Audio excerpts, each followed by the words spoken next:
Bonjour et bienvenue sur History BD, je suis Sandrine et aujourd'hui on se retrouve donc pour une nouvelle vidéo sur l'élixir de Dieu. Génial, absolument génial. Donc l'élixir de Dieu de chez Grand Angle, qui sont aussi les éditions Bambou et qui publient Spiritus Sancti, premier tome de l'élixir de Dieu de JF et de Christelle Galland. Donc JF et Christelle Galland, ils mettent en scène des religieuses audacieuses qui sont contraintes en fait de fabriquer de l'alcool de contrebande en pleine prohibition. Des Incorruptibles en 1987 à Miller Crossing en 1990, en passant par Paper Moon en 1973, la prohibition a souvent constitué un cadre propice aux œuvres de fiction. En conjuguant différents éléments dramatiques tant criminels, les bandes organisées, leur rivalité, que psychologiques, l'attraction du pouvoir et de l'argent, elle permet d'explorer des enjeux moraux, interpersonnels et économico-politiques dans un contexte réaliste.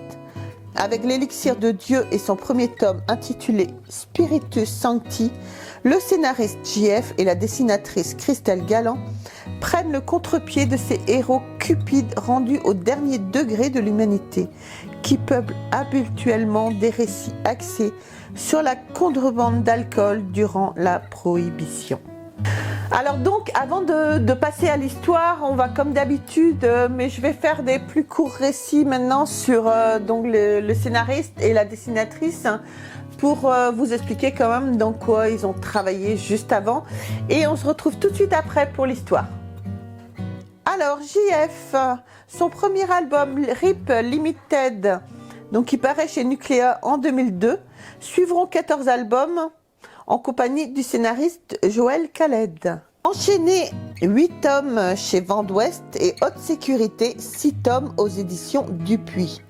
En 2009 paraît son premier album en qualité de scénariste, Mystère Hollywood, également aux éditions Dupuis. Il explore ensuite d'autres genres tels que le Crotal chez Dupuis, Complot chez Delcourt, OSS 117 aux éditions Soleil, une comédie romantique Greenwich Village chez Ken Éditions, Dark Museum chez Delcourt, un petit peu de jeunesse aussi, L'Envers des Contes chez Ken Éditions, ou encore du fantasy Sirène et Viking aux humanoïdes associés. Il a également, comme vous l'avez vu dans une précédente vidéo, était le scénariste de Grotte et Brot, apparemment ça se dit comme ça, donc de chez Camiti. Vous avez ensuite Christelle Galland. Alors Grand Angle repère son talent et lui propose la mise en image de le fils de l'officier. Elle anime actuellement la série Mose Rose, 2 tomes parus. Donc voilà, allez, tout de suite, on va passer à l'histoire pour que je puisse vous raconter cette superbe histoire de l'élixir des dieux. Franchement, c'est génial.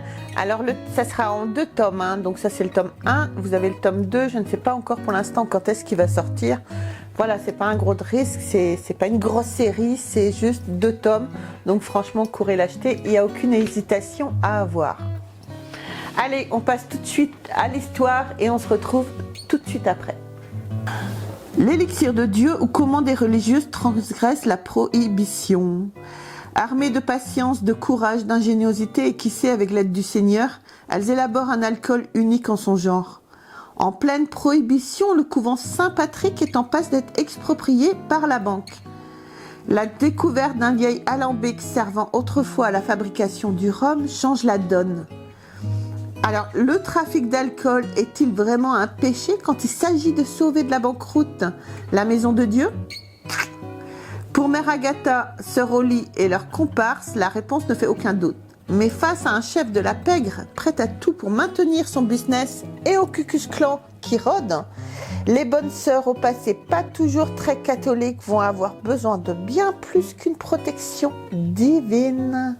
Alors même si l'idée de voir des sœurs qui se mettent à fabriquer de l'alcool de contrebande pour sauver leur couvent paraît quand même peu vraisemblable. On adore voir ces religieuses transgresser les lois de l'État et tordre les préceptes de la religion. On aime aussi découvrir le passé et le petit vice de chacune d'entre elles. Les scènes insolites, l'humour et les moments plus sérieux, plus noirs, on va dire, notamment le racisme, sont bien dosés et distillés avec justesse dans une histoire vraiment enivrante. J'ai vraiment adoré cette bande dessinée, j'ai vraiment adoré la lire, je ne regrette absolument pas de l'avoir achetée. Merci encore Grand Angle, c'est une super bande dessinée, merci à JF, merci à Christelle Galland. C'est une super bande dessinée, j'ai vraiment hâte de découvrir le tome 2. C'est une bande dessinée que je vous conseille vraiment, surtout n'hésitez pas à vous la procurer. Donc voilà les amis, bah écoutez, c'est la fin de cette vidéo donc sur l'élixir de Dieu, superbe bande dessinée que je vous conseille. Donc voilà, alors surtout on n'oublie pas, on s'abonne à la chaîne, vous pouvez maintenant rejoindre les membres soutiens pour avoir des avantages, c'est-à-dire voir les vidéos en avant-première et lors des jeux concours, pouvoir avoir des avantages. Alors si vous voulez, n'hésitez pas à nous rejoindre parmi les membres soutiens. Vous pouvez aussi me rejoindre sur les réseaux sociaux, Facebook, TikTok et Instagram. Surtout, n'hésitez pas à nous rejoindre là-bas également. Sur ce, moi je vous embrasse très très fort et puis on se retrouve très vite pour une prochaine vidéo. Bye!